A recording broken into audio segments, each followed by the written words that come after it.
Hey there. So I was thinking I should probably um, share some information about my cancer journey. I'm sure I know I mentioned in my first or second video that I was a cancer survivor. I just had my 2-year cancer survivor anniversary, day before yesterday, I think it was. And so I thought, well, I need to sit down and talk about it. And hopefully, if somebody sees this video, it will help them, whether they're, you know, just getting diagnosed or just starting their journey as far as treatment's concerned. This is, strictly my own perspective and my experience. Um, so 2 years ago in May, I had my first preventative mammogram. Now, keep in mind, I was 53, and this was my first mammogram. And that goes to my tendency to put things off. I should have gone in 10 years earlier, 10 plus years earlier for my first mammogram. But I finally, there were reasons that I put it off. One being it was, just the thought of having them squish your boobie into a pancake. And I was fairly large breasted. Also, my body image was really horrible. And just standing in front of anybody, even if I would never see these people again, without being covered, not just my breasts, but the rest of my body, because I was overweight and hated the way I looked, and basically spent the majority of my life covering myself. I couldn't bring myself to do it. I'm not even sure what made me finally go do it, because nothing had changed as far as physically. I still had all the fat and the extra skin and the stretch marks, and it was still me, but I finally broke down and went and did it. So I had a friend that was coming up to Alaska to visit, and a couple days before her arrival, I had gone in for the mammogram.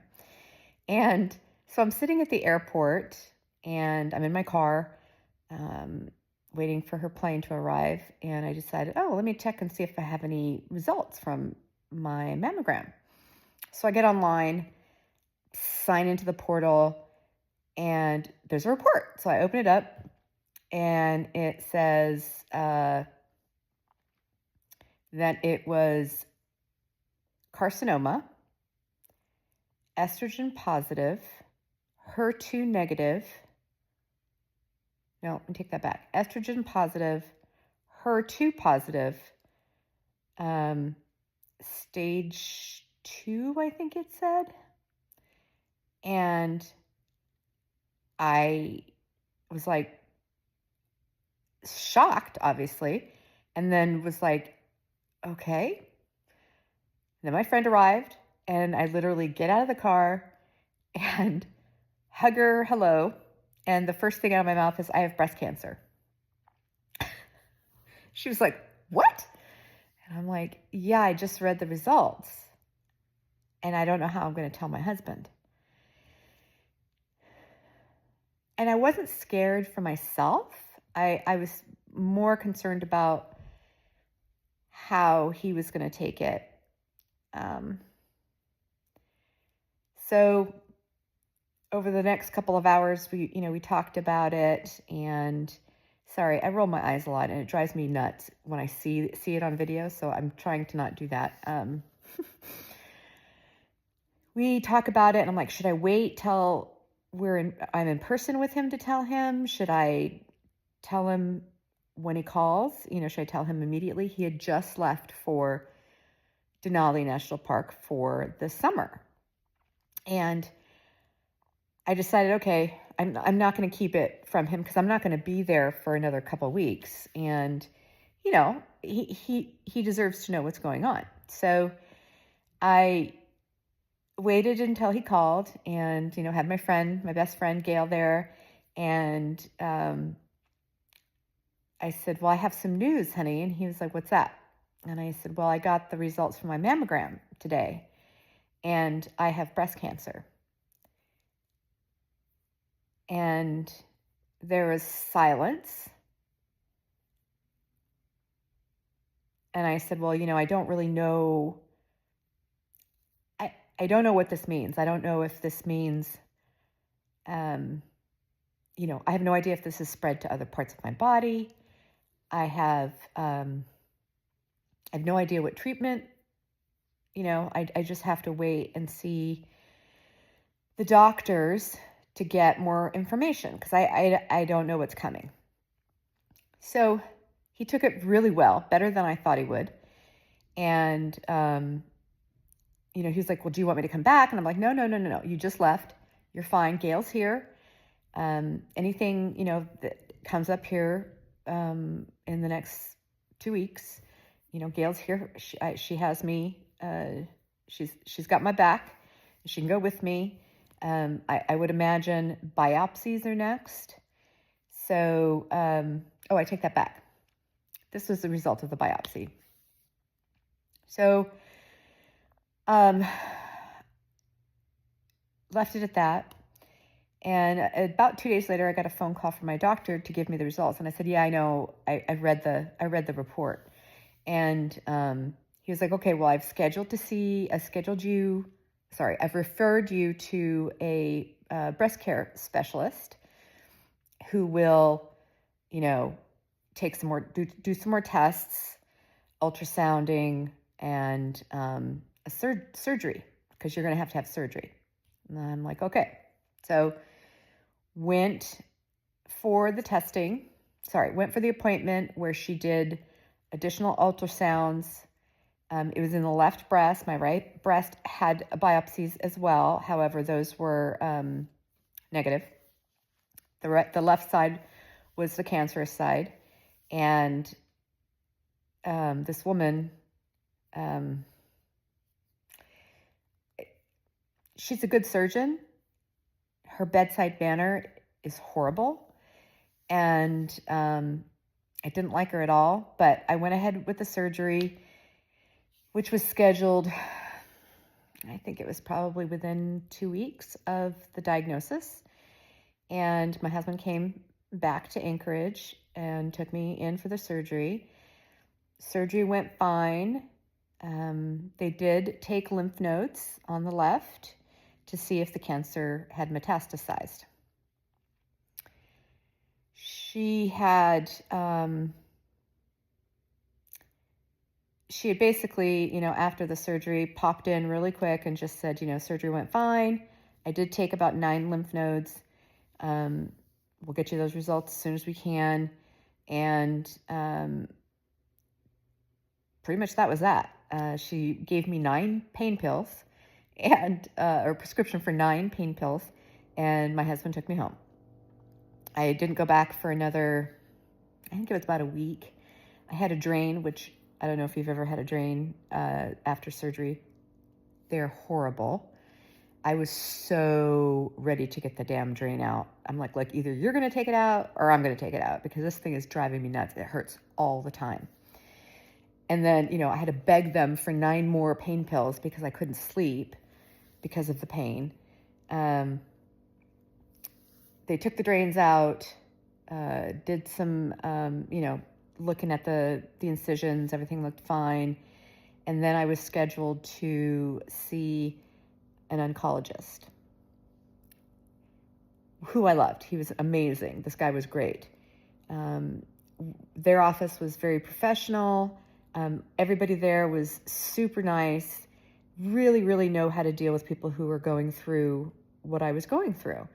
And I was scheduled for 12 rounds of chemotherapy, and I was pretty nervous about how that was going to make me feel.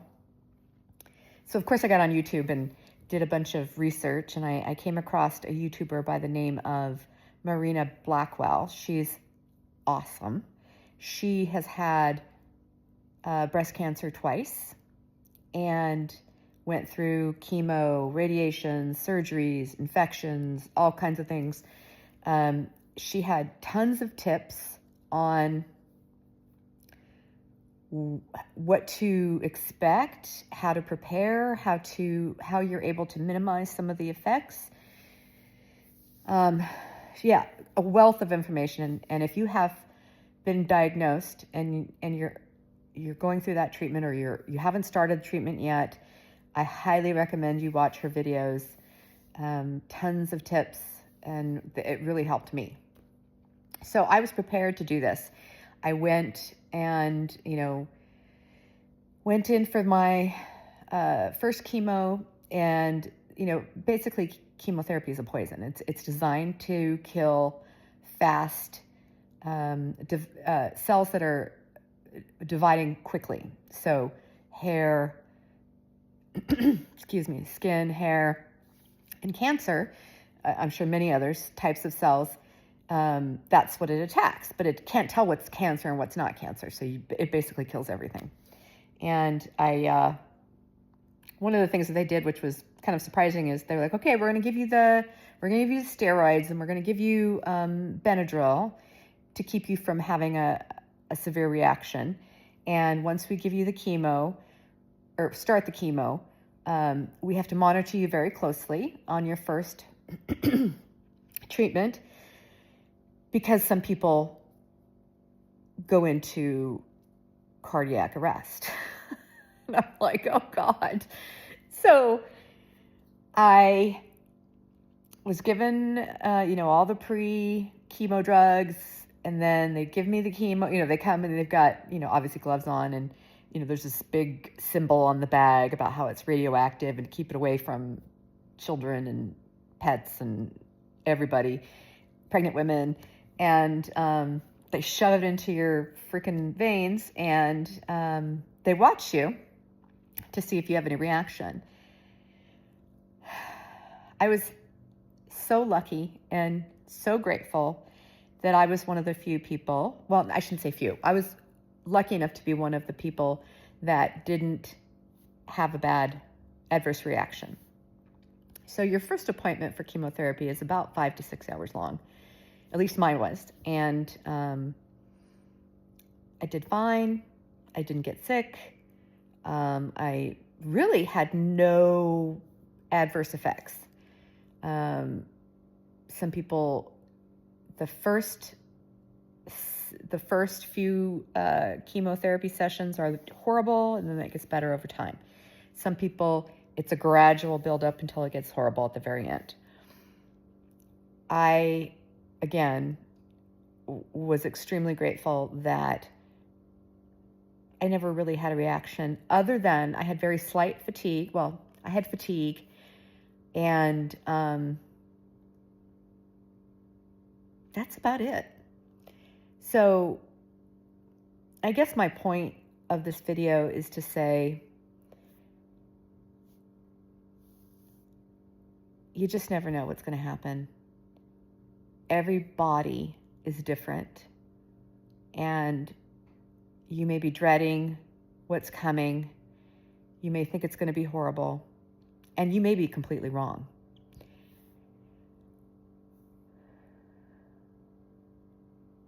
You just have to take it step by step, whether that's hour by hour, minute by minute, whatever it is, whatever you can do to get yourself through it.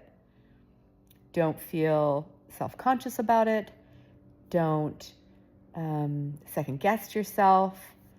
Go with your gut and get what you need to get done. And that, that applies to, medical testing. Even if you haven't been diagnosed with anything horrible, just go get it checked. Insurance companies in the United States, by law, have to cover preventative medicine. So get your mammograms, get your pap smears, get your booty looked at. If you're a man, do the cough test, do the blood work, do the scans, whatever it is, just do it. And then make an educated decision about how you want to move forward. All right, well, I think I'm going to end this here, and I really hope this video helps even just one person. You got this. You can do it. And